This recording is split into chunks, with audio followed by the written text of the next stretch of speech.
Hello everyone, welcome back to second lecture over the determinants. Hope you are able to understand what I will discuss now. उसी के आगे हम लोग connect करने का प्रयास करेंगे जहाँ पे पिछली क्लास को लीव किया था।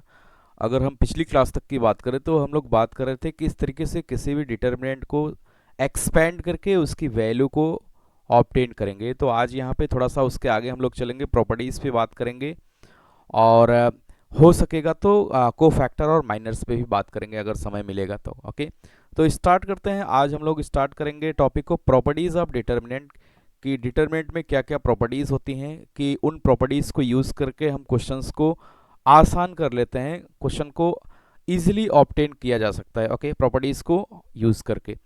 तो स्टार्ट करते हैं। एक हेडिंग में बना ले रहा हूँ ताकि ये क्लियर हो सके कि क्या स्टार्ट करने जा रहा हूँ। ओके, तो हेडिंग लेंगे properties of determinant, properties of determinants. Okay, तो कुछ बेसिक प्रॉपर्टीज है जो क्वेश्चंस को करने में हेल्प करता है ताकि इजीली वो प्रॉपर्टी हम यूज करके ये कह सके कि यहाँ पे ऐसा है इसलिए ऐसा कर पा रहे हैं। ओके, तो फर्स्ट प्रॉपर्टी की अगर हम बात करें तो सिंपल है, सभी प्रॉपर्टीज को one by one with the help of example discuss करेंगे। ओके, फर्स्ट प्रॉपर्टी की अगर हम बात करें तो इसमें ऐसा है कि if a determinant is multiplied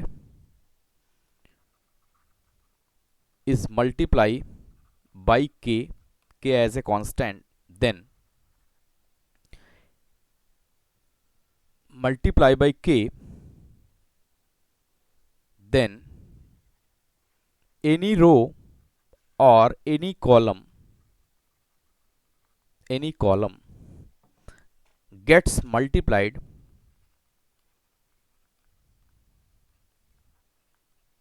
by that number k। Okay, तो यहाँ पे ये कहा जा रहा है कि अगर k एक कोई कांस्टेंट नंबर हो और वो किसी भी डिटर्मिनेंट में मल्टीप्लाई किया जा रहा है तो किसी भी रो या किसी भी एक कॉलम में हम क्या करेंगे, डायरेक्टली उसको मल्टीप्लाई कर देंगे। फॉर एग्जांपल अगर हम बात करें तो जैसे यहाँ पे एक डिटर्मिनेंट हमने ले लिया, रैंडम एक डिटर्मिनेंट मैं ले रहा हूँ कि 3 1 5 2 4 -1। ओके, -3 -2 1। ओके, ये एक डिटर्मिनेंट हमने ले लिया। अब यहाँ पे अगर हमसे ये पूछा जाए कि इसमें 2 को मल्टीप्लाई करना है, ओके 2 को मल्टीप्लाई करना है, तो मैं यहीं पे इसी में मल्टीप्लाई कर दे रहा हूँ। अगर मैंने 2 को यहाँ पे बाहर मल्टीप्लाई कर दिया तो मैं किसी भी एक रो में या किसी भी एक कॉलम में हम क्या करेंगे, डायरेक्टली इसको मल्टीप्लाई कर देंगे। तो जैसा कि मैं यहाँ पे मेंशन कर दे रहा हूँ कि ये this is row number 1, okay this is row number 2 and this is row number 3, column number 1, column number 2 and column number 3। Okay, तो यहाँ पे मैं ऐसा कर ले रहा हूँ कि फर्स्ट ऑफ ऑल जो अभी मैं करने जा रहा हूँ उसमें जो कॉलम नंबर 3 है, कॉलम नंबर 3 में मैं मल्टीप्लाई कर रहा हूँ। ओके, कॉलम नंबर 3 में मैं मल्टीप्लाई कर रहा हूँ इस 2 से। ओके, तो जो वैल्यू आएगी वो कुछ इस तरीके से होगी 3 1 2 4 -3 -2, जिसमें चेंजेस आएगा। मैंने क्या बोला कि इस नियम के अकॉर्डिंग आप क्या कर सकते हैं, किसी भी एक रो में या किसी भी एक कॉलम में इस नंबर से मल्टीप्लाई कर सकते हैं। तो इस 2 को हम क्या करेंगे, मैं कॉलम 3 को फोकस कर रहा हूं, इसमें हमने क्या किया, मल्टीप्लाई कर दिया। तो कितना आ जाएगा, 2 5 जा 10 और 2 1 जा -2 यहाँ पे हो जाएगा और 2। तो जो ये डिटर्मिनेंट की वैल्यू आएगी ये भी इस डिटर्मिनेंट के क्या होगा, इक्वल होगा। ओके, इसको अगर करना होता जो ओरिजिनल डिटर्मिनेंट है तो डिटर्मिनेंट की वैल्यू निकालते उसमें 2 का मल्टीप्लाई करते, और यहाँ पे हमने क्या किया, 2 को डायरेक्टली एक कॉलम मल्टीप्लाई कर दिया।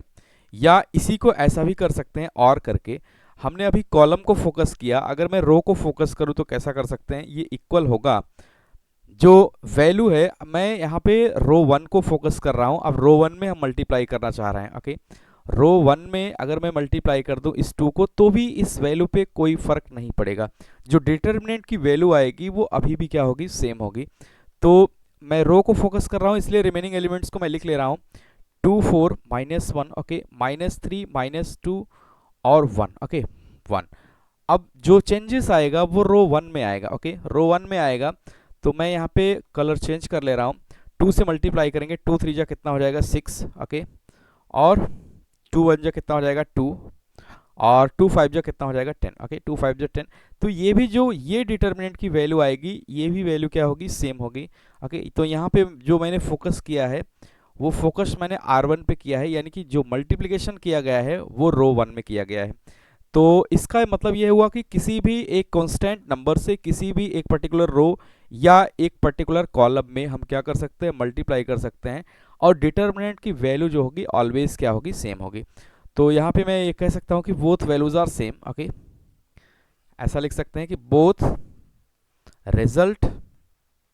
Results will be same, okay. Results जो भी आएंगे वो कैसे होंगे, सेम होंगे, यानी कि रिजल्ट पे कोई भी अफेक्ट नहीं पड़ेगा। तो इस हिसाब से हम ये भी कह सकते हैं कि इनडायरेक्ट वे में अगर हम लोग देखें तो जो भी कॉमन पोर्शन होगा किसी रो या कॉलम में, जैसे इस कॉलम को अगर हम लोग देखें तो इस कॉलम में 2 का मल्टीप्लाइड दोनों में है, तीनों में है, यानी तीनों एलिमेंट में।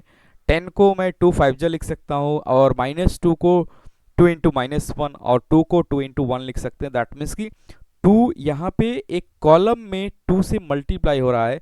तो एक तरीके से ऐसा भी हम कह सकते हैं कि किसी भी कॉलम में या किसी भी रो में अगर कोई चीज़ कॉमन है तो उसे हम क्या करेंगे, डिटर्मिनेंट में डायरेक्ट बाहर निकाल लेंगे, ओके, डायरेक्ट बाहर निकाल लेंगे। इनडायरेक्ट इसका मतलब ये भी हुआ कि जैसे 2 -2 और 2 है, तो इसमें से हमने कॉमन क्या ले लिया 2, और 2 को डिटर्मिनेंट की वैल्यू में क्या करेंगे, मल्टीप्लाई कर देंगे।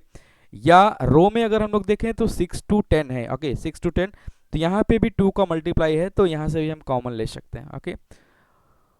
Hope you able to understand. तो ये है प्रॉपर्टी नंबर 1। तो बहुत जगह हमें ये हेल्प करेगा कि बहुत सारे डिटर्मिनेंट बड़े बड़े होंगे, तो वहाँ पे हम क्या करेंगे, उनमें कुछ चीज़ें कॉमन होंगी या कुछ नंबर्स मल्टीप्लाई करना होगा तो हम मल्टीप्लाई भी कर लेंगे, या कुछ चीज़ें हमें कॉमन निकालना होगा तो हम कॉमन भी यहाँ से निकाल सकते हैं, ओके। सेकेंड प्रॉपर्टी की अगर हम बात करें, एनी कॉलम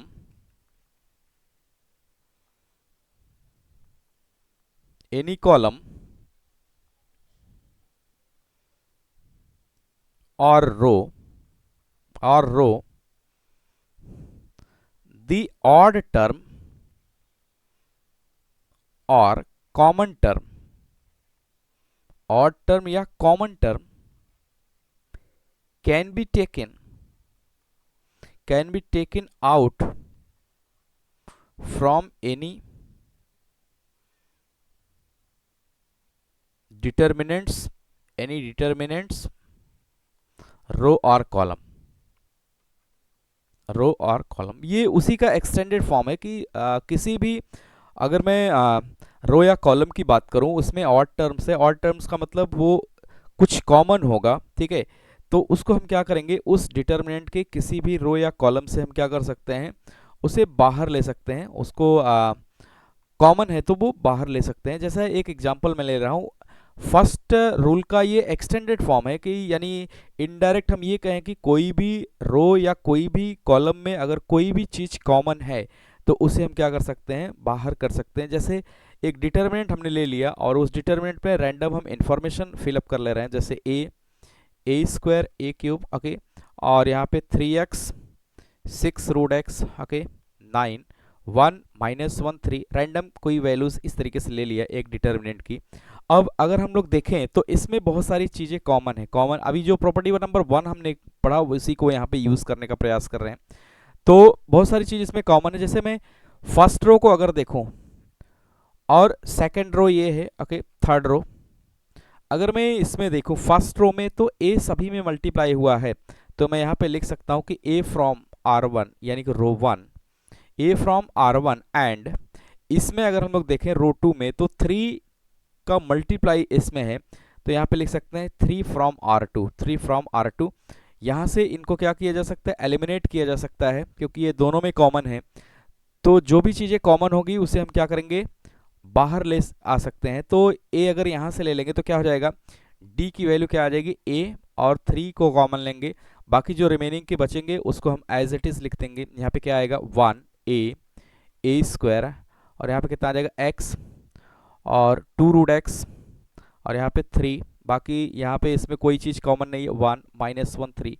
तो इस तरीके से हम अगर देखें तो ये 3 टाइम्स ए हो जाएगा, d इक्वल टू 3 टाइम्स ए, और 1a² x 2√x 3, ओके, और यहाँ पे 1 -1 3। तो ये जो डिटर्मिनेंट की वैल्यू आएगी ओरिजिनल के भी सेम होगा, लेकिन यहाँ पे हमारा कैलकुलेशन क्या हो गया, आसान हो गया कि किसी भी रो या कॉलम में कोई भी चीज़ अगर कॉमन है तो उसे हम क्या कर सकते हैं, बाहर ला सकते हैं। ओके, उम्मीद करते हैं समझ में आ रहा होगा।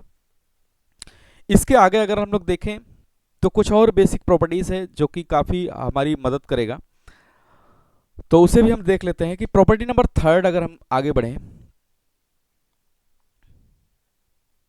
Okay, this is property number 3। इसमें यह है कि for addition, subtraction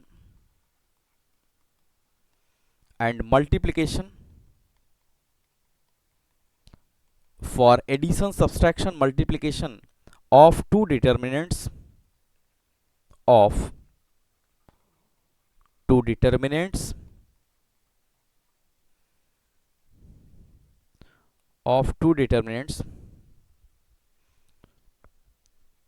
firstly find their values, their individual values, ऐसे ज़्यादा सही रहेगा, their individual values and then add, subtract and multiplied them। Okay, तो बहुत आसान है कि जैसे अगर इंडिविजुअल कोई डिटरमिनेंट हमें दिया गया है और कहा जा रहा है कि इन्हें मल्टीप्लाई करो या ऐड करो, सब्सट्रैक्ट करो, तो हम क्या करेंगे, पहले इंडिविजुअल सभी डिटरमिनेंट की वैल्यू को ऑब्टेन करेंगे। ऑब्टेन करने के बाद हम क्या करेंगे, रिस्पेक्टिवली अगर ऐड करना हुआ, सब्सट्रैक्ट करना हुआ, मल्टीप्लाई करना हुआ, तो हम क्या करेंगे, उसको कर लेंगे। एक एग्जाम्पल से समझने का प्रयास करते हैं कि जैसे हमने ले लिया, यहाँ पे मैं एक रैंडम डिटरमिनेंट ले रहा हूँ कि लेट d1 इक्वल टू, मैंने ले लिया 4 3 -1 5 एंड d2 इक्वल टू हमने ले लिया 3 7 0 9। ओके, रैंडम इंफॉर्मेशन मैंने ले लिया, दो डिटरमिनेंट, और यहाँ पे ये कहा जा रहा है कि हमें जो ऑब्टेन करना है, ऑब्टेन ये करना है कि find d1 plus d2, okay, d1 minus d2 and d1 into d2। Okay, that means की the value of determinant 1 plus the value of determinant 2, इस तरीके से इंफॉर्मेशन ऑब्टेन करना है। तो ऐसे केस में कभी भी क्या करेंगे, इंडिविजुअल दोनों डिटरमिनेंट को पहले कैलकुलेट कर लेंगे, उसके बाद according to addition, subtraction, multiplication हम क्या करेंगे, उसको ऑब्टेन कर लेंगे। तो यहाँ से d1 अगर मैं कैलकुलेट करना चाहूँ तो अभी पिछली क्लास में मैंने बताया था कितना हो जाएगा, 4 into 5 minus -1 into 3, that means की 20 प्लस 3 कितना आ जाएगा, 23। ओके, सिमिलरली d2 को अगर हम लोग कैलकुलेट करें तो कितना आ जाएगा, 3 into 9 minus 0 into 7, that means की 27 माइनस 0 कितना आ जाएगा, 27। ओके, बहुत ही आसान है। अब यहाँ से जो जो इन्फॉर्मेशन मुझे ऑब्टेन करना है हुआ कि जैसे d1 प्लस d2, तो फर्स्ट वन यहाँ पे क्या लिखेंगे, d1 प्लस d2, तो कितना आ जाएगा, 23 प्लस 27 कितना आ जाएगा, 50। सेकंड की अगर हम बात करें तो सेकंड यहाँ पे क्या है कि d1 minus d2, okay, d1 minus d2, 23 minus 27 कितना आ जाएगा, माइनस का 4। एंड थर्ड वन की अगर हम बात करें d1 into d2, that means कि 23 इंटू 27, इसको मल्टीप्लाई कर लेंगे, जो आएगा वो यहाँ पे प्लेस कर देंगे। ओके, तो इस तरीके से हम क्या करेंगे, कोई भी इंफॉर्मेशन हमसे पूछा जाएगा, वो मल्टीप्लाई करना हुआ और सब्सट्रैक्शन करना हुआ, एडिशन, तो इंडिविजुअल हम क्या करेंगे, कभी भी किसी भी डिटरमिनेंट को इस तरीके से ऑब्टेन करेंगे, और ऑब्टेन करने के बाद रिस्पेक्टिवली उसमें एडिशन कर देंगे और सब्सट्रैक्शन या मल्टीप्लाई कर सकते हैं। Okay, move to the next property. Property number 4 की अगर हम बात करें, ओके, प्रॉपर्टी नंबर 4 की बात करें, ये सब बेसिक प्रॉपर्टी है, आगे बहुत सारी प्रॉपर्टीज आती रहेंगी तो बीच बीच में हम डिस्कस करते रहेंगे। प्रॉपर्टी नंबर 4 की अगर हम बात करें, if two determinants, okay, if two determinants, if two determinants have same value, have same value, अगर कोई दो डिटरमिनेंट है उसकी सेम वैल्यू है, then it is not necessary, then it is not necessary that their corresponding elements are identical। बहुत important है ये। इसका मतलब ये है कि किसी भी दो डिटरमिनेंट की वैल्यू सेम आ सकती है, लेकिन इट्स मे और may not be there corresponding element will be same. Okay, अगर corresponding element will be same हो गया दोनों डिटरमिनेंट की, दैट मीन्स कि वो दो डिटरमिनेंट है ही नहीं, इनडायरेक्ट वो एक ही डिटरमिनेंट है। लेकिन ऐसा हो सकता है कि उनके जो करस्पॉन्डिंग एलिमेंट्स हैं वो अलग अलग हों, लेकिन कैलकुलेशन के बाद प्लस माइनस करने के बाद उनकी वैल्यूज सेम आएंगी। ओके, तो एक स्टेटमेंट ओरिएंटेड क्वेश्चन इस पे आ सकता है कि क्या ये सही है कि गलत है, कि इस तरीके से हो सकता है। ओके, तो आपको ये स्टेटमेंट जानना जरूरी है। जैसे अगर मैं चाहूँ तो एक एग्जांपल ले रहा हूँ, कि एक एग्जांपल मैंने ले लिया कि लेट यहाँ पे मैं D1 एक डिटरमिनेंट ले रहा हूँ 2 0 9 10। ओके, एंड D2 एक दूसरा एलिमेंट हम ले रहे हैं, दूसरा sorry element as a determinant ले रहे हैं। तो जैसे मैं ले लिया 8 4 ओके -1 2। ओके, ये दो डिटरमिनेंट है और दोनों की वैल्यूज को हम कैलकुलेट करेंगे। ओके, तो दोनों की वैल्यूज को अगर हम कैलकुलेट करना स्टार्ट करें यहाँ पे, तो D1 यहाँ पे आ जाएगा 2 इंटू 10 -9 इंटू 0, दैट मीन्स कि ये आ जाएगा 20 -0, फाइनली यहाँ पे 20 आ गया। ओके, सिमिलरली अगर हम D2 को कैलकुलेट करें तो D2 यहाँ पे आ जाएगा 8 इंटू 2 ओके -1 इंटू कितना 4, तो यहाँ से आ जाएगा 8 टू 16 प्लस 4, दैट मीन्स कि ये भी कितना आ गया 20। आप यहाँ पे अगर देखेंगे तो दोनों डिटरमिनेंट की जो वैल्यू आई है, जो आउटपुट आया है, जो रिजल्ट आया है, दोनों सेम है। Here D1 equal to D2 okay, here D1 equal to D2 equal to 20, that means कि the result of the both the determinant will be same.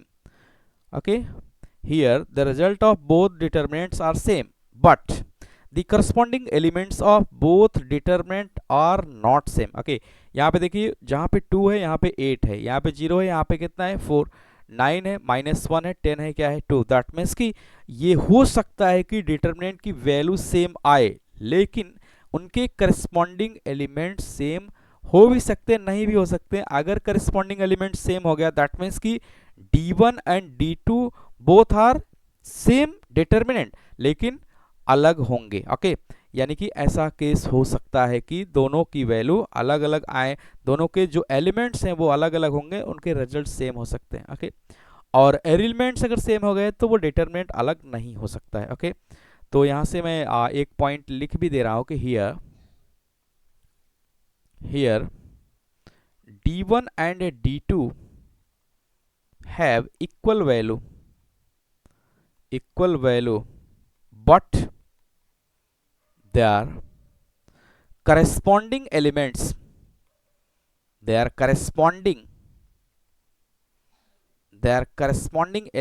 are not same। Okay, तो basic properties को हम इतना ही रखते हैं, आगे cofactor और miners में हम बात करेंगे। बाकी जैसे जैसे हम आगे बढ़ेंगे बहुत सारी प्रॉपर्टीज हैं इसके, और बहुत सारे और चीज़ें हैं उसकी भी प्रॉपर्टीज़ हैं, जैसे कोफैक्टर्स माइनर्स की भी प्रॉपर्टीज़ हैं। तो हम डे बाय डे जिस तरीके से आगे बढ़ेंगे करते रहेंगे।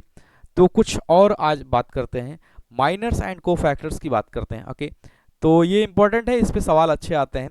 तो नेक्स्ट हेडिंग मैं स्टार्ट करने जा रहा हूँ कि उसका नाम है कि minors and cofactors of the determinants. Okay, minors and cofactors of the determinant, one of the important topic of the determinant, जो कि इस पे अच्छे क्वेश्चंस बनेंगे। तो मैं आज थ्योरी पोर्शन को कवर करूंगा और नेक्स्ट क्लास में इससे जुड़े हुए क्वेश्चंस को करने का प्रयास करेंगे। ओके, थोड़ा सा थ्योरी पोर्शन हम कवर कर लेंगे तो अच्छे क्वेश्चंस करने को मिलेंगे। ओके, तो पहले माइनर्स को हम देख लेते हैं और बहुत ज़्यादा लिखने का प्रयास नहीं करेंगे और समझेंगे किस तरीके से माइनर्स को कैलकुलेट करते हैं, क्योंकि ये पूरा जो चैप्टर है पूरा कैलकुलेशन पे है, किस तरीके से कैलकुलेशंस को इसमें आसानी से परफॉर्म करना है ताकि अपने रिजल्ट्स तक हम पहुंच सके। Okay, minors of a determinants किस तरीके से माइनर्स को हम कैलकुलेट करेंगे वो देखते हैं। कि जैसे मैं यहाँ पे एक डिटर्मिनेंट ले ले रहा हूँ जो कि रैंडम डिटर्मिनेंट। अगर मैं एक डिटर्मिनेंट मैंने ले लिया कि A11 A12 A13 okay, A21 A22 A23 A31 A32 A33 okay. एक रैंडम हमने क्या ले लिया, रैंडमली हमने एक डिटर्मिनेंट ले लिया और हमें अगर ऑब्टेन करना हुआ कि माइनर्स ऑफ A11 यानी कि A11 का माइनर्स यहाँ पे क्या होगा ओके। तो यहाँ पे एक दो लाइन में लिखूंगा माइनर ऑफ A11 ओके। जिस एलिमेंट के क्रॉस मुझे माइनर निकालना होता है, जिस एलिमेंट के क्रॉस मुझे माइनर निकालना होता है A11 ओके, दैट मीन्स कि इसके रो और इसके कॉलम को हम क्या करेंगे, डिलीट कर देंगे। तो जो रिमेनिंग का बचेगा डिटरमिनेंट वो इसका माइनर होगा। तो अगर A11 के माइनर्स की हम बात करें ओके, तो माइनर्स यहाँ पे अगर हम लोग देखें तो क्या आ जाएगा, A22 A23 A32 और A33। और इसके वैल्यू को अगर हम कैलकुलेट करें तो A22 A33 minus A23 into A32 okay. तो माइनर्स ऑफ A11 ये आ जाएगा ओके। अब इसी को ऐसा भी करते हैं कि जैसे अगर हम देखें तो इस तरीके से भी करते हैं कि माइनर्स को M11 यहाँ पे लिखेंगे, M से रिप्रेजेंट कर देंगे ओके। तो ये इक्वल टू हो जाएगा M11 ओके। क्या हो जाएगा, M11 यानी हम माइनर्स निकाल रहे हैं यहाँ पे M11, दैट मीन्स कि A11 की जगह जो हम रखेंगे वो क्या होगा M11, और उसकी वैल्यू कैलकुलेट करके क्या आएगी, नंबर्स में अगर हम लोग लिखते तो ये वैल्यू कैलकुलेट होके आती कि minors of A11 that means कि हमें चाहिए M11 on the place of A11 क्या निकालना होगा, माइनर्स का मतलब M11। तो वो क्या हो जाएगा, हम जिस भी एलिमेंट्स के अक्रॉस माइनर्स को ऑब्टेन करना चाहते हैं उसके रो और कॉलम को क्या करेंगे, डिलीट कर देंगे। जो भी डिटर्मिनेंट बचेगा उसकी वैल्यू को ऑब्टेन करेंगे। वो वैल्यू को जैसे ही ऑब्टेन करेंगे वो क्या हो जाएगा, उस करस्पॉन्डिंग एलिमेंट्स का माइनर हो जाएगा ओके। उस करस्पॉन्डिंग एलिमेंट का क्या हो जाएगा, माइनर। दैट मीन्स कि यहाँ पे अगर हम लोग देखें तो ये इसका क्या हो जाएगा, माइनर ओके। सेकंड, इसी तरीके से अगर मैं माइनर ऑफ यानी कि M12 ओके, M12 की बात करें यानी कि वो कौन सा एलिमेंट हो जाएगा, माइनर ऑफ A12 ओके। तो A12 का मतलब इसके रो और कॉलम को हम क्या करेंगे, डिलीट करेंगे। तो जो बचेगा डिटर्मिनेंट के टर्म में वो क्या बचेगा, A21 A23 ओके, A31 और A33 ओके। तो इसकी वैल्यू को अगर हम लोग कैलकुलेट करें तो वो कुछ इस तरीके से आएगा, A21 into A33 minus A31 into A23 okay. तो M12 दैट मीन्स कि माइनर ऑफ A12 कितना हो जाएगा, ये वैल्यू हो जाएगी। और ये अगर नंबर यहाँ पे लिखा होता तो एक नंबर आता है यहाँ पे ओके। सिमिलरली अगर मैं थर्ड की बात करूं, जैसे माइनर ऑफ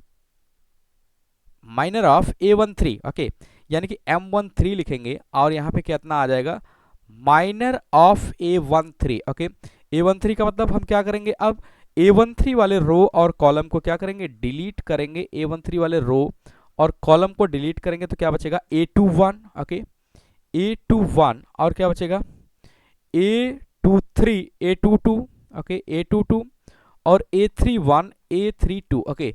यानी इसकी वैल्यू को अगर हम कैलकुलेट करना चाहें तो क्या आ जाएगा यहाँ से, A21 into A32 okay minus A31 into A22। तो जो ये वैल्यू आएगी वो क्या हो जाएगा, वो माइनर्स ऑफ A13 हो जाएगा ओके। क्लियर है। तो इस तरीके से अगर हम माइनर्स लिखना चाहें तो माइनर्स डिटर्मिनेंट अगर मैं यहाँ पे लिखूं, determinants of minor okay, determinants of minors, तो माइनर्स का डिटर्मिनेंट अगर हम लिखना चाहें तो माइनर्स की जगह पे हम क्या लिखेंगे, M11 ओके। क्या लिखेंगे, M11। यहाँ पे क्या लिखेंगे, M11 M12 M13 M21 M22 M23 M31 okay M32 और यहाँ पे क्या आ जाएगा, M33। दैट मीन्स कि सिमिलरली हम क्या करेंगे, इसके सभी माइनर्स को ऑब्टेन करेंगे और वो जो डिटर्मिनेंट आएगा वो डिटर्मिनेंट्स ऑफ माइनर्स होगा ओके। डिटर्मिनेंट्स ऑफ क्या होगा, माइनर्स होगा ओके। तो एक एग्जांपल से हम समझने का प्रयास कर रहे हैं। एक छोटा एग्जांपल हम ले ले रहे हैं तो ज़्यादा क्लियर हो जाएगा कि किस तरीके से माइनर्स को मुझे क्या करना है, निकालना है। ओके, एक छोटा एग्जांपल मैं ले रहा हूँ कि let determinant equal to 1 2 3 4। Okay, 1 2 3 4 मैंने ले लिया and find minor of a12 that means कि 1। तो माइनर ऑफ a12 का मतलब क्या हुआ कि यहाँ पे a12 को अगर हम लोग देखें तो दिस इज a11 a12 और a21 और ये क्या हो जाएगा a22। ओके, अगर हम इसकी तरह से नोटेशंस दें तो यहाँ पे माइनर हमें चाहिए a12 के करस्पॉन्डिंग एलिमेंट्स कौन होगा 2। तो हम क्या करेंगे, इस रो और कॉलम को क्या करेंगे, डिलीट करेंगे, तो सिर्फ क्या बचेगा, डिटर्मिनेंट में 3 यानी 3 आ जाएगा। इसी तरीके से अगर हमसे कोई पूछे कि माइनर ऑफ a22 तो a22 का मतलब क्या हुआ, a22 में कौन आ रहा है 4, माइनस ऑफ 4 मुझे चाहिए, तो 4 के क्रॉस रो और कॉलम को हम डिलीट करेंगे तो mod of determinant of 1 that means कि कितना आ जाएगा 1। ओके, सिमिलरली अगर माइनर ऑफ यहाँ पे हमसे पूछा जाए कि माइनर ऑफ a21 किसको लीड करता है 3 को, माइनर ऑफ 3 क्या हो जाएगा, 3 के रो और कॉलम को डिलीट करेंगे तो सिर्फ क्या बचेगा 2 और यहाँ पे कितना आ जाएगा 2। और अगर हमसे कोई पूछे कि माइनर ऑफ a11 किसको लीड कर रहा है 1 को, दैट मीन्स कि कितना आ जाएगा 1 के रो और कॉलम को डिलीट करेंगे तो यहाँ पे 4 आ जाएगा और कितना आ जाएगा यहाँ पे 4। ओके, तो अगर ये डिटर्मिनेंट है तो माइनर्स क्या हो जाएंगे, minors of minor determinant. Okay, determinant of minors अगर मैं यहाँ पे लिखूं determinants of minors. Okay, determinants of minors. Okay, तो माइनर्स का डिटर्मिनेंट यहाँ पे क्या हो जाएगा m11 m12 और m21 और m22। ओके, तो m11 की जगह क्या लिखेंगे, m11 की जगह अगर मैं यहाँ पे देखूं तो इसको हम क्या बोल सकेंगे m11। ओके, इसको क्या बोलेंगे m21, क्या बोलेंगे m21। जिस तरीके से ये a21 है तो किसको लीड करेगा m21 और ये क्या हो जाएगा m22। ओके, और सिमिलरली यहाँ पे इसको क्या लिखेंगे, इसको हम लिख पाएंगे m12। ओके, तो m11 की जगह क्या लिखेंगे 4, यहाँ पे क्या लिखेंगे 4 इक्वल टू आ जाएगा ये 4 और ये m12 की जगह क्या लिखेंगे 3 4 3 और यहाँ पे m21 की जगह लिखेंगे 2 और 1, यहाँ पे कितना हो जाएगा 2 और 1। तो ये हो जाएगा इसके माइनर्स का डिटरमिनेंट कि 4321। ओके, तो इस तरीके से कोई भी डिटरमिनेंट दे देगा, हम यहाँ पे ले लिए हैं 2 क्रॉस 2 ताकि आसानी से कर सकें। क्वेश्चंस में बड़े हम लेंगे और वहाँ पे करने का प्रयास करेंगे। ये थ्योरी पोर्शन है, यहाँ पे हम समझने का प्रयास कर रहे हैं कि किस तरीके से माइनर्स को हम ऑब्टेन करेंगे। ओके, इसके नेक्स्ट पार्ट को देख लेते हैं, कोफैक्टर्स को किस तरीके से हम ऑब्टेन करेंगे किसी भी डिटरमिनेंट के लिए। तो इसका सेकेंड पार्ट है cofactors of A determinant, cofactors of a determinants, cofactors of A determinant. जिस तरीके से अभी हमने माइनर्स को ऑब्टेन किया उसी तरीके से हम क्या करेंगे कोफैक्टर्स को भी ऑब्टेन करेंगे। जैसे अगर मैं इसको थोड़ा सा समझने का प्रयास करूं तो एक यहाँ पे डिटरमिनेंट हमने ले लिया और वो है a11 a12 a13 a21 a22 a23। Okay, और थर्ड रो में ले रहा हूँ a31 a32 a33। ओके, ये डिटरमिनेंट है। अगर इसके कोफैक्टर्स को लिखना है दैट मीन्स कि कोफैक्टर का मतलब c, कोफैक्टर का मतलब c। जिस तरीके से माइनर्स को हमने ले लिया m, माइनर्स को मैंने ले लिया m, कोफैक्टर का मतलब क्या हुआ c।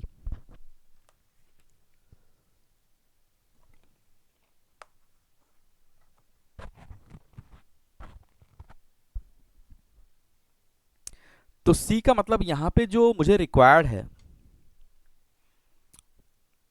अगर मैं रिक्वायरमेंट की बात करूं, यहां पे जो हमें रिक्वायर्ड है कोफैक्टर। ओके, कोफैक्टर्स अगर हम रिक्वायर्ड बात करें तो यहां पे क्या हो जाएगा C11 C12, C13, C21, C22, C23 और C31, ओके, C32 और C33। दैट मीन्स कि अगर हम यहाँ से C11 और C12 सिमिलरली C33 को ऑब्टेन कर लेंगे तो उससे जो डिटर्मिनेंट बन के आएगा वो cofactors of that particular determinants होगा, ओके। तो यहाँ पे थोड़ा सा लिखने का प्रयास करेंगे। दैट मीन्स कि we have to required C11, C12, C13 up to C33। वो किस तरीके से ऑब्टेन करेंगे वो अभी नीचे हम लिख दे रहे हैं। तो यहाँ पे अगर हम लोग देखें, थोड़ा सा आगे बढ़ें तो कुछ पॉइंट्स लिखेंगे। इफ, या ऐसे लिखें, let Aij n cross n represents a determinants, बहुत ऑब्वियस है। Aij मीन्स कि हम किसी भी डिटरमिनेंट में रो, आई रो और जे कॉलम के थ्रू एलिमेंट्स को इंसर्ट करेंगे और उसका ऑर्डर क्या होगा, n cross n। That means कि स्क्वायर ऑर्डर होगा, वो 2 क्रॉस 2, 3 क्रॉस 3 ऑर्डर होगा। अगर ये एक डिटरमिनेंट को रिप्रेजेंट करता है देन Cij, यानी कि C और ith row jth column will be cofactors of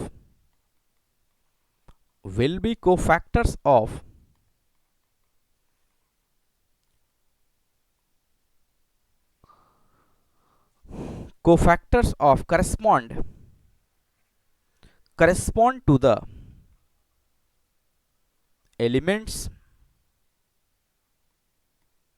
Aij and Cij, okay. तो यहाँ पे अगर हम देखें तो Cij क्या होगा, कोफैक्टर्स होगा, corresponding element of Aij, okay. और Cij की वैल्यू क्या होगी वो अगर हम लिखना चाहें, यानी कि अगर Aij is the element of determinant तो Cij will be the corresponding cofactors of that particular elements that are like Aij, okay. तो यहां से अगर हम लोग देखें तो जो Cij दैट मीन्स की कोफैक्टर्स ऑब्टेन करके आएगा, Cij कुछ इस तरीके से होगा, -1 to the power i plus j, -1 to the power i plus j. और यहाँ पे जो लिखना होगा वो ऐसा लिखना होगा कि value of determinant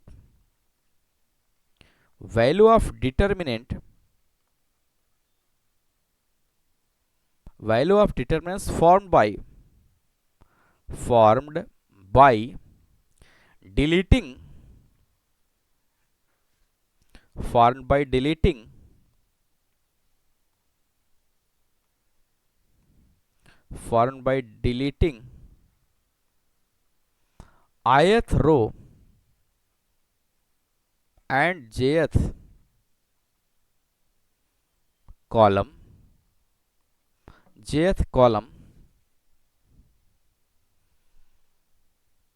in the original determinant,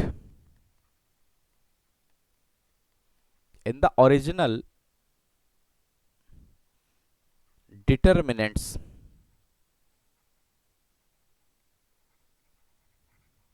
okay. बहुत आसान है, ये थ्योरी देखने में थोड़ा सा ऑब्वियस लग रहा होगा लेकिन अभी क्वेश्चंस करेंगे तो क्लियर हो जाएगा। यहाँ पे कोफैक्टर्स ऑब्टेन करने का प्रयास कर रहे हैं, तो कोफैक्टर्स जब भी हम निकालेंगे तो उसको Cij लिखेंगे और उसके आगे लिखेंगे -1 to the power i plus j, यानी जो भी रो होगा, जो भी कॉलम होगा उसको ऐड कर देंगे। उसके बाद उसको डिलीट करेंगे, ith रो और jth कॉलम को डिलीट करेंगे, फिर जो भी डिटरमिनेंट बचेगा उसकी वैल्यू को हम यहाँ पे लिखने का प्रयास करेंगे। इनडायरेक्ट वे में ये कुछ और नहीं, माइनर से मल्टीप्लाई करने के लिए कह रहा है। एक क्वेश्चंस ले रहे हैं छोटा सा और समझने का प्रयास करते हैं तो ये क्लियर हो जाएगा, ओके। तो एक छोटा सा क्वेश्चंस मैं ले रहा हूँ ताकि ये क्लियरिटी आ सके किस तरीके से इसको करना है। तो जैसे एक डिटरमिनेंट मैंने ले लिया, लेट d इक्वल टू हम एलिमेंट्स ले रहे हैं कुछ 4, 1, 3, 2। अभी हमने किया भी है इसको, ठीक है। तो यहाँ पे अगर हम लोग देखें तो मैं निकालने जा रहा हूँ कोफैक्टर्स को किस तरीके से निकालेंगे, तो कोफैक्टर्स मीन्स यहाँ पे अगर हम लोग देखें तो A11 की वैल्यू कितना है 4, A12 की वैल्यू कितना है 1, A21 की वैल्यू कितना है 3, A22 की वैल्यू कितना है 2। ओके, ये जो बेसिक इंफॉर्मेशन था ये मैंने नोट कर लिया। अब यहाँ पे मुझे क्या चाहिए, वी रिक्वायर्ड सी यानी कोफैक्टर डिटरमिनेंट मुझे चाहिए, दैट मीन्स कि C11, C12, C21 और C22 रिक्वायर्ड। ओके, ये रिक्वायर्ड है। तो यहाँ पे कोफैक्टर के लिए अगर हम लोग देखें तो किस तरीके से इसको प्रोसीड करेंगे, C11 का मतलब -1 टू द पावर 1 + 1, ये i है और ये क्या है j, -1 to the power i + j।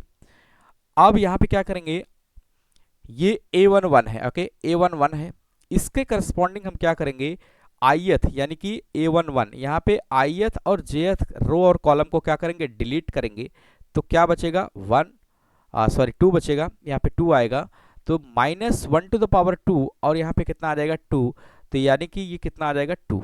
Okay, जो कि करस्पॉन्ड टू किसको होगा 4, करस्पॉन्ड टू किसको होगा 4, करस्पॉन्ड टू कौन से एलिमेंट 4, C11 किसको करस्पॉन्ड कर रहा है 4 को करस्पॉन्ड कर रहा है। ओके, सिमिलरली अगर हम C12 को ऑब्टेन करें तो -1 टू द पावर 1 प्लस कितना हो जाएगा 2, और डिटरमिनेंट में अगर हम क्या करेंगे, C12 किसको लीड कर रहा है या किसको करस्पॉन्ड कर रहा है 1 को, तो 1 के अक्रॉस रो और कॉलम को डिलीट करेंगे, सिर्फ कितना बचेगा 3। ओके, 3, तो -1 to the power 3 into 3, that means कि -1 इंटू 3, और ये कितना आ जाएगा -3, और इस किसको करस्पॉन्ड करेगा, ये correspond to, this is correspond to 1। Okay, this is correspond to 1। Okay, correspond to किसको 1, यानी कि 1 के क्रॉस अगर हमको फैक्टर्स को लिखना चाहेंगे तो कितना आ जाएगा -3। ओके, सिमिलरली अगर हम C21 की बात करें तो -1 टू द पावर 2 + 1। ओके, तो अब C21 किसको करस्पॉन्ड कर रहा है 3 को, यानी कि 3 के रो और कॉलम को हम क्या करेंगे, डिलीट करेंगे, तो कितना आएगा 1। ओके, यहाँ पे कितना आ जाएगा 1, तो -1 टू द पावर 3 और यहाँ पे 1, तो कितना आ जाएगा -1 इंटू 1, दैट मीन्स कि -1, और ये किसको करस्पॉन्ड करेगा, correspond to, okay, correspond to कौन से एलिमेंट को ये करस्पॉन्ड कर रहा है, ये कर रहा है करस्पॉन्ड 3 को। Okay, correspond to 3। Okay, that means कि अगर मैं C21 की बात करूंगा जो 3 के एलिमेंट को करस्पॉन्ड करेगा, जो A21 को करस्पॉन्ड करेगा, और उसकी वैल्यू कितना आएगी, कोफैक्टर्स कितना आएगा -1। ओके, सिमिलरली अगर मैं C22 की बात करूं, दैट मीन्स कि -1 टू द पावर 2 + 2, और 2 + 2 किसको करस्पॉन्ड कर रहा है, 2 को करस्पॉन्ड कर रहा है। तो 2 के अक्रॉस हम रो और कॉलम को क्या करेंगे, डिलीट कर देंगे, तो सिर्फ क्या बचेगा 4। ओके, तो यहाँ पे लिखेंगे 4, और यह आ जाएगा -1 टू द पावर 4 इंटू 4, तो कितना आ जाएगा 1 इंटू 4, दैट मीन्स कि कितना आ जाएगा 4, और ये करस्पॉन्ड किसको करेगा, ये करस्पॉन्ड करेगा 2 को। ओके, तो यहाँ पे लिखेंगे करस्पॉन्ड टू किसको, 2 को। तो अगर अब हम यहाँ पे डिटरमिनेंट ऑफ कोफैक्टर्स ऑब्टेन करें, ओके, डिटरमिनेंट ऑफ कोफैक्टर्स यानी कि determinants of cofactors, that means कि C मैं ले लिया, और ये क्या हो जाएगा C11, C12 और C21, C22, तो ये कितना आ जाएगा, अब C11 की वैल्यू को हम क्या करेंगे, प्लेस करेंगे। C11 यहाँ पे कितना है 2 - 3 - 1, 2 - 3 - 1, और कितना 4। ओके, 2 - 3 - 1 - 4, तो ये कोफैक्टर्स हो जाएगा किसका, ये कोफैक्टर्स हो जाएगा इस एलिमेंट का।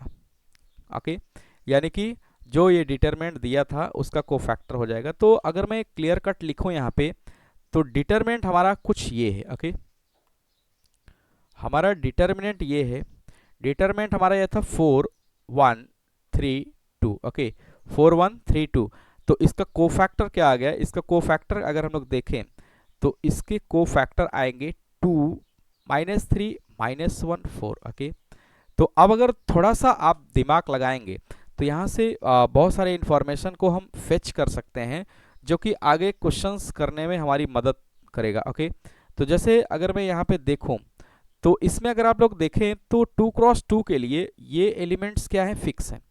ये एलिमेंट्स इंटरचेंज हुए, ओके, ये एलिमेंट्स इंटरचेंज हुए और ये भी चेंज हुआ, ओके, ये भी क्या हुआ, चेंज हुआ, इसको भी इसने चेंज किया, ओके, तो इसको भी चेंज किया, लेकिन इन दोनों में क्या लग गया, एक माइनस एडिशन साइन लग गया, ओके, एक माइनस एडिशन साइन लग गया। तो बहुत सारे क्वेश्चंस में हम क्या करेंगे, इसकी तुरंत यूज कर सकते हैं। जैसे अगर हमसे कोई पूछा जाए कि जैसे अगर डी दे दिया, ओके, डी दे दिया 1 2 3 4, ओके, 1 2 3 4, इसका कोफैक्टर निकालना है, तो हम डायरेक्ट लिख सकते हैं। कैसे, हम डायरेक्ट इसकी मदद से लिख सकते हैं कि हम क्या करेंगे, इसके एलिमेंट्स को इंटरचेंज करेंगे, दैट मीन्स कि ये 4 और 1 हो जाएगा और ये क्या हो जाएगा 2 और 3, लेकिन एक एडिशन एक्स्ट्रा माइनस साइन को ऐड कर देंगे इसमें, ओके, ये -2 हो जाएगा, ये -3, ओके। सिमिलरली अगर हम दूसरा यहाँ पे डिटरमिनेंट ले लें, ओके, दूसरा डिटरमिनेंट अगर हम ले लें, ओके, जैसे मैंने ले लिया कि डिटरमिनेंट एक यहाँ पे ले लिया और वो डिटरमिनेंट कुछ इस तरीके से है, -1 -2 3 4, ओके, इस तरीके से डिटरमिनेंट ले लिया, ओके।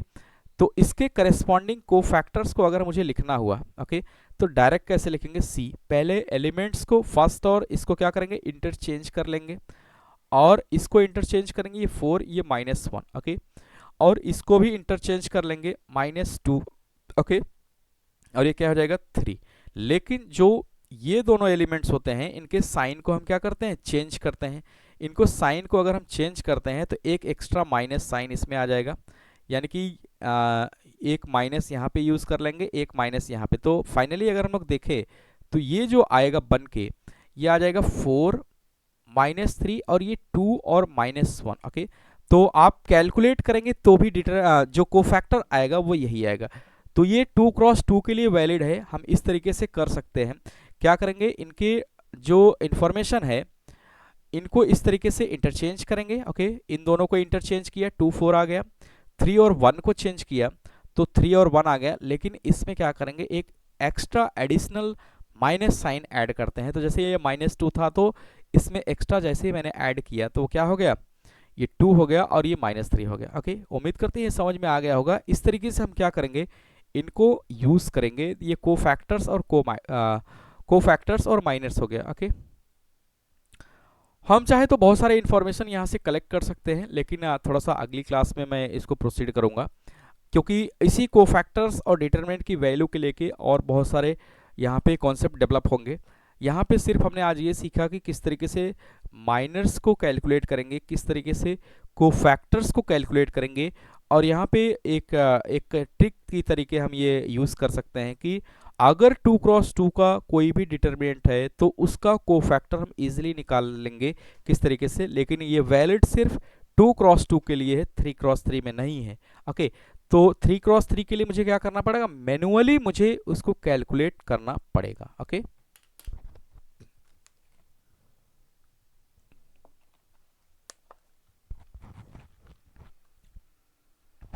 उम्मीद करते हैं ये समझ में आया होगा। नेक्स्ट क्लास में हम क्या करेंगे, बहुत सारे क्वेश्चंस इस पे करने का प्रयास करेंगे।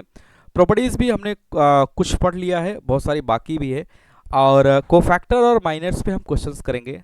तो कम से कम अगली क्लास पे जो भी करेंगे हम प्रैक्टिस करेंगे, अच्छे क्वेश्चंस लेके आएंगे, ओके। तो उम्मीद करते हैं अभी तक जो भी कराया है वो समझ में आया होगा, ओके। तो आप जो है ये वीडियो को प्रॉपर देखिए, नोट्स बनाइए, कोई भी दिक्कत नहीं आने वाली है, ओके। अपकमिंग जो भी चैप्टर्स है वो सभी कवर कर लिए जाएंगे धीरे धीरे, जितना भी इस पे पोर्शन है सब कवर कर लिया जाएगा, और आप नोट्स बनाइए प्रॉपर यहाँ से, ठीक है।